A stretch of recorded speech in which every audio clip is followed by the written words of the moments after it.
ओम शांति। 14 मई 2024 बाबा के महावाक्य। मीठे बच्चे, आत्म अभिमानी बनो। मैं आत्मा हूँ, शरीर नहीं। यह है पहला पाठ। यही पाठ सबको अच्छी तरह पढ़ाओ। प्रश्न: ज्ञान सुनाने का तरीका क्या है? किस विधि से ज्ञान सुनाना है? उत्तर: ज्ञान की बातें बड़ी खुशी खुशी से सुनाओ, लाचारी से नहीं। तुम आपस में बैठकर ज्ञान की चर्चा करो, ज्ञान का मनन चिंतन करो, फिर किसी को सुनाओ। अपने को आत्मा समझकर फिर आत्मा को सुनाएंगे तो सुनने वाले को भी खुशी होगी। ओम शांति। बाप कहते हैं, आत्म अभिमानी व देही अभिमानी हो बैठो, क्योंकि आत्मा में ही अच्छे व बुरे संस्कार भरे जाते हैं। सबका असर आत्मा पर होता है। आत्मा को ही पतित कहा जाता है। पतित आत्मा कहा जाता है तो जरूर जीव आत्मा ही होगी। आत्मा शरीर के साथ ही होगी। पहली बात कहते हैं, आत्मा होकर बैठो। अपने को शरीर नहीं, आत्मा समझ बैठो। आत्मा ही इन ऑर्गन्स को चलाती है। घड़ी घड़ी अपने को आत्मा समझने से परमात्मा याद आएगा। अगर देह याद आई तो देह का बाप याद आएगा। इसलिए बाप कहते हैं, आत्म अभिमानी बनो। बाप पढ़ा रहे हैं, यह है पहला पाठ। तुम आत्मा अविनाशी हो, शरीर विनाशी है। हम आत्मा हैं, यह पहला शब्द याद नहीं करेंगे तो कच्चे पड़ जाएंगे। मैं आत्मा हूँ, शरीर नहीं हूँ। यह शब्द इस समय बाप पढ़ाते हैं। आगे कोई भी पढ़ाते नहीं थे। बाप आए ही हैं आत्म अभिमानी बनाकर ज्ञान देने लिए। पहला ज्ञान देते हैं, हे आत्मा तुम पतित हो, क्योंकि यह है ही पुरानी दुनिया। प्रदर्शनी में भी तुम बच्चे बहुतों को समझाते हो, प्रश्न उत्तर करते हैं। तो जब दिन के समय रेस्ट मिलती है, उस समय आपस में मिलना चाहिए, समाचार पूछना चाहिए। किसने क्या क्या प्रश्न पूछे, हमने क्या समझाया, फिर उनको समझाना है। फिर उस पर ऐसे नहीं ऐसे समझाना चाहिए। समझाने की युक्ति सबकी एक नहीं होती। मूल बात है, अपने को आत्मा समझते हो या देह। दो बाप भी सबके हैं जरूर। जो भी देहधारी हैं, उनका लौकिक बाप भी है, पारलौकिक भी है। हद का बाप तो कॉमन है। यहाँ तुमको मिला है बेहद का बाप। वह हम आत्माओं को बैठ समझाते हैं। वह एक ही बाप भी है, टीचर भी है, गुरु भी है। यह पक्का कर देना चाहिए। जब तुम किसको समझाते हो, जो तुमसे प्रश्न पूछते हैं, उस पर आपस में बैठना चाहिए। जो होशियार हैं, उनको भी बैठना चाहिए। तुमको टाइम मिलता है दिन के समय। ऐसा नहीं कि भोजन खाते हैं इसलिए नींद का नशा आए। जो बहुत खाना खाते हैं उनको नींद का आलस्य आता है। दिन में क्लास करना चाहिए, फलाने ने यह पूछा, हमने यह रिस्पॉन्स किया।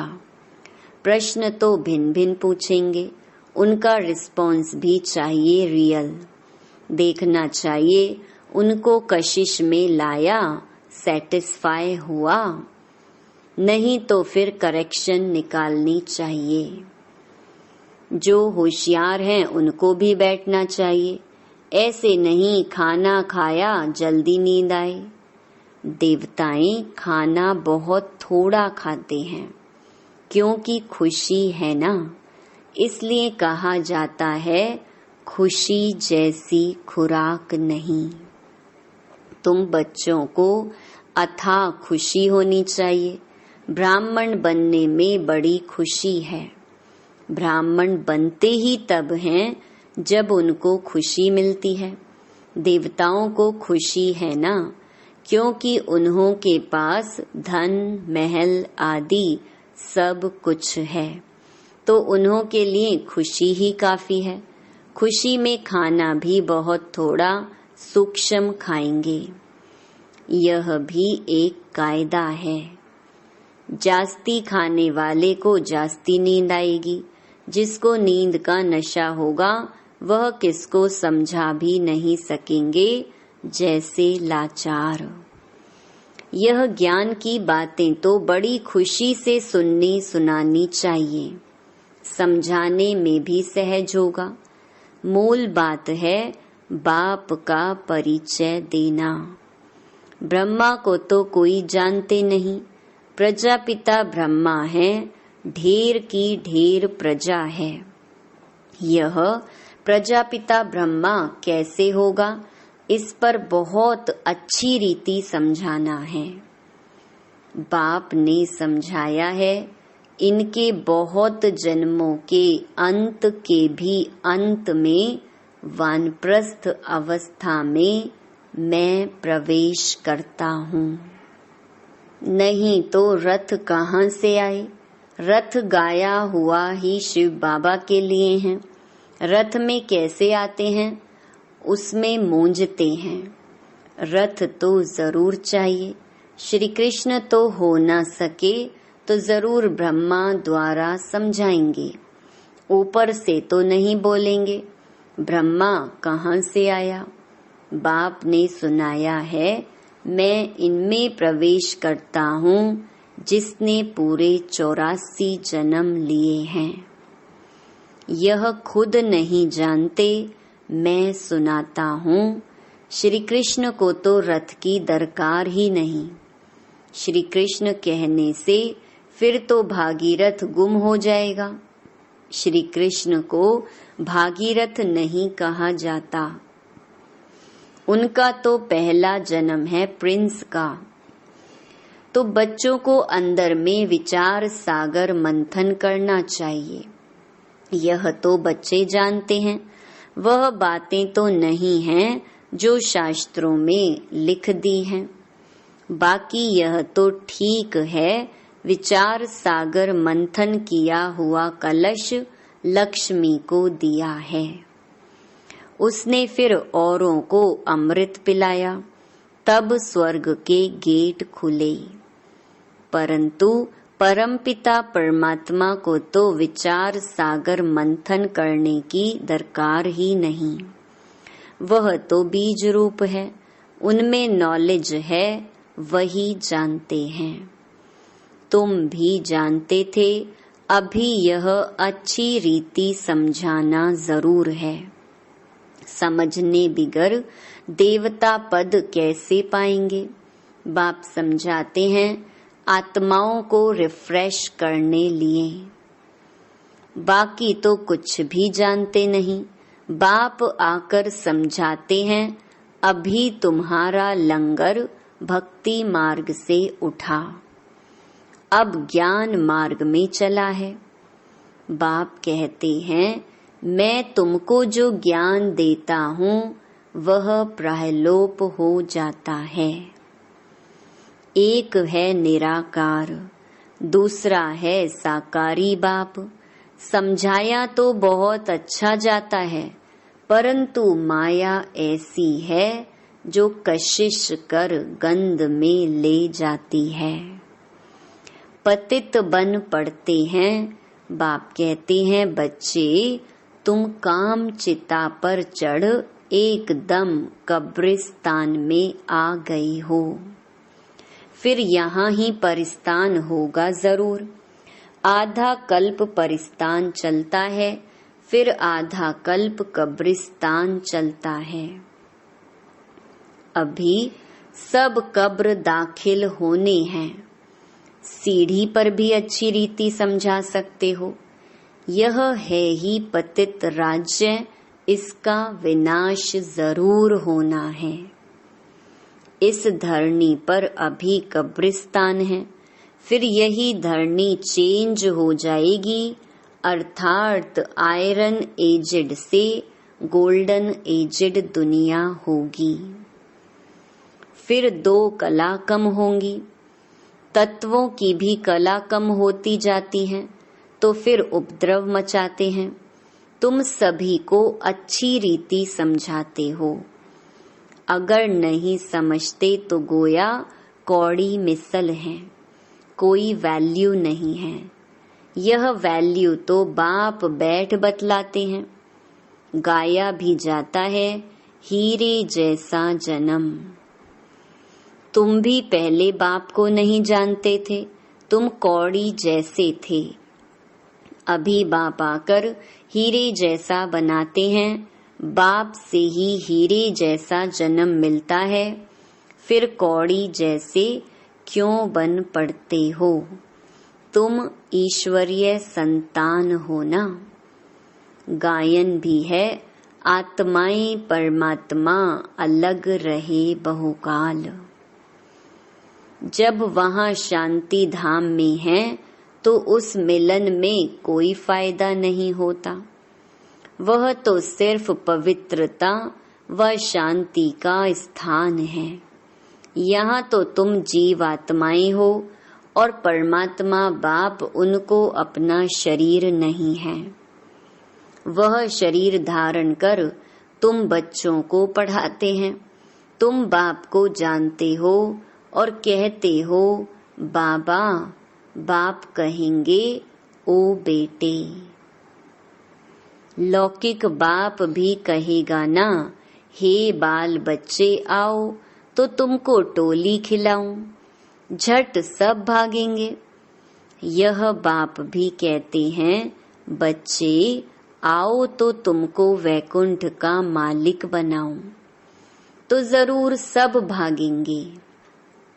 पुकारते भी हैं, हम पतितों को पावन बनाकर पावन दुनिया का मालिक बनाओ। पावन दुनिया विश्व का मालिक बनाने आओ। अब निश्चय है तो मानना चाहिए। बुलाया भी बच्चों ने है, हम आते भी बच्चों के लिए हैं। बच्चों को ही कहते हैं, तुमने बुलाया है, अब मैं आया हूँ। पतित पावन भी बाप को ही कहते हैं ना।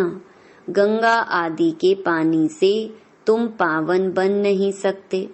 आधा कल्प तुम भूल में चले हो, भगवान को ढूंढते हो, परंतु किसको भी समझ में नहीं आता है। बाप कहते हैं, हे बच्चों, तो बच्चों का भी उस उल्लास से निकलना चाहिए, हे बाबा। परंतु इतना उल्लास से निकलता नहीं है। इसको देही अभिमान कहा जाता है, ना कि देही अभिमानी। तुम अभी बाप के सम्मुख बैठे हो।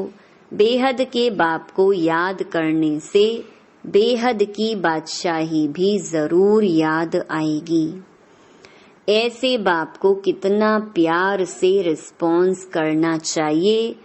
बाप तुम्हारे बुलाने से आया है। ड्रामा अनुसार 1 मिनट भी आगे पीछे नहीं हो सकता। सभी कहते हैं, ओ फादर रहम करो, लिबरेट करो। हम सब रावण की जंजीरों में हैं, आप हमारे गाइड बनो। तो बाप गाइड भी बनते हैं, सब उनको बुलाते हैं, ओ लिबरेटर, ओ गाइड, आकर हमारा गाइड बनो, हमको भी साथ ले चलो। अभी तुम संगम पर खड़े हो, बाप सतयुग की स्थापना कर रहे हैं। अभी है कलयुग, करोड़ों मनुष्य हैं। सतयुग में तो सिर्फ थोड़े देवी देवता ही थे, तो जरूर विनाश हुआ होगा। वह भी सामने खड़ा है, जिसके लिए गायन है, साइंस घमंडी कितना बुद्धि से अक्ल निकालते रहते हैं। वह है यादव संप्रदाय, फिर हिस्ट्री रिपीट होनी है। अभी तो सतयुग की हिस्ट्री रिपीट होगी। तुम समझते हो हम नई दुनिया में ऊंच पद पाने का पुरुषार्थ कर रहे हैं। पवित्र जरूर बनना है, तुम समझाते हो इस पतित दुनिया का विनाश जरूर होना है। बच्चे आदि तो तुम्हारे जीते नहीं रहेंगे, ना कोई वारिस बनेंगे, ना शादी आदि करेंगे। बहुत गई, बाकी थोड़ी रही। थोड़ा समय है, उसका भी हिसाब है। आगे ऐसे नहीं कहते थे, अभी टाइम थोड़ा है। पहले वाले जो शरीर छोड़कर गए हुए हैं, नंबरवार पुरुषार्थ अनुसार जन्म लिया है। कोई यहाँ आए भी होंगे, दिखाई पड़ता है जैसे कि यहाँ का बिछड़ा हुआ है। उनको ज्ञान के बिगर मजा नहीं आएगा। माँ बाप को भी कहते हैं हम तो यहाँ जाएंगे। यह तो सहज समझने की बातें हैं, विनाश जरूर होना ही है। लड़ाई की तैयारी भी देख रहे हो, आधा खर्चा तो इन्हों का इस लड़ाई के सामान में ही लग जाता है। एरोप्लेन आदि कैसे बनाते हैं, कहते हैं घर बैठे भी सारे खलास हो जाएंगे। ऐसी ऐसी चीजें बनाते रहते हैं, क्योंकि हॉस्पिटल आदि तो रहेंगे नहीं। ड्रामा में यह भी जैसे बाप के इशारे मिलते हैं, वह भी ड्रामा में नोंद है। समझते हैं ऐसा ना हो जो बीमार पड़ जाएं। मरना तो सबको जरूर है। राम गयो रावण गयो। जो योग में रह आयु बढ़ाते होंगे, उनकी जरूर बढ़ेगी। अपनी खुशी से शरीर छोड़ देंगे। जैसे मिसाल बताते हैं, ब्रह्म ज्ञानी हैं, वह भी ब्रह्म में जाने के लिए ऐसे खुशी से शरीर छोड़ते हैं। परंतु ब्रह्म में कोई जाते नहीं, न पाप करते हैं। पुनर्जन्म फिर भी यहाँ लेते हैं। पाप कटने की युक्ति बाप बतलाते हैं कि माँ में कम याद करो और कोई को याद नहीं करना है। लक्ष्मी नारायण को भी याद नहीं करना है। तुम जानते हो इस पुरुषार्थ से हम यह पद पा रहे हैं। स्वर्ग की स्थापना हो रही है। हम पढ़ रहे हैं यह पद पाने के लिए, नंबरवार पुरुषार्थ अनुसार। उन्हों की जो डिनेस्टी चलती है, वह बाप ने संगम पर अभी स्थापन की है। तुम भाषण भी ऐसा करो जो एक्यूरेट किसी की भी बुद्धि में बैठ जाए। इस समय हम ईश्वरीय संप्रदाय और प्रजापिता ब्रह्मा की मुख वंशावली भाई बहन हैं। हम आत्माएं सब भाई भाई हैं। ब्रह्मा कुमार कुमारियों की शादी होती नहीं। यह भी बाप समझाते हैं, कैसे गिर पड़ते हैं। काम अग्नि जलाती है, परंतु डर रहता है एक बार हम गिरा तो की कमाई चट हो जाएगी। काम से हारा तो पद भ्रष्ट हो जाएगा। कमाई कितनी बड़ी है, मनुष्य पदम करोड़ कमाते हैं, उनको यह थोड़े ही पता है कि थोड़े समय में यह सब खत्म होना है। बॉम्ब्स बनाने वाले जानते हैं यह दुनिया खत्म होनी है, हमको कोई प्रेरक है, हम बनाते रहते हैं। अच्छा, मीठे मीठे सिकिलधे बच्चों प्रति मात पिता बाप दादा का याद प्यार और गुड मॉर्निंग। रूहानी बाप की रूहानी बच्चों को नमस्ते। धारणा के लिए मुख्य सार। पहला, ज्ञान को अंदर घोटना है, अर्थात विचार सागर मंथन करना है। ज्ञान की आपस में रूह रिहान कर फिर दूसरों को समझाना है। सुस्ती व आलस्य को छोड़ देना है। दूसरा, देही अभिमानी बन बड़े उल्लास से बाप को याद करना है। सदा इसी नशे में रहना है कि हम बाप के पास आए हैं कौड़ी से हीरा बनने। हम हैं ईश्वरीय संतान। वरदान, ज्ञान सूर्य ज्ञान चंद्रमा के साथ साथी बन रात को दिन बनाने वाले रूहानी ज्ञान सितारे भव। जैसे वह सितारे रात में प्रकट होते हैं, ऐसे आप रूहानी ज्ञान सितारे, चमकते हुए सितारे भी ब्रह्मा की रात में प्रकट होते हो। वह सितारे रात को दिन नहीं बनाते, लेकिन आप ज्ञान सूर्य ज्ञान चंद्रमा के साथ साथी बन रात को दिन बनाते हो। वह आकाश के सितारे हैं, आप धरती के सितारे हो। वह प्रकृति की सत्ता हैं, आप परमात्म सितारे हो। जैसे प्रकृति के तारा मंडल में अनेक प्रकार के सितारे चमकते हुए दिखाई देते हैं, ऐसे आप परमात्म तारा मंडल में चमकते हुए रूहानी सितारे हो। स्लोगन, सेवा का चांस मिलना अर्थात दुआओं से झोली भरना। ओम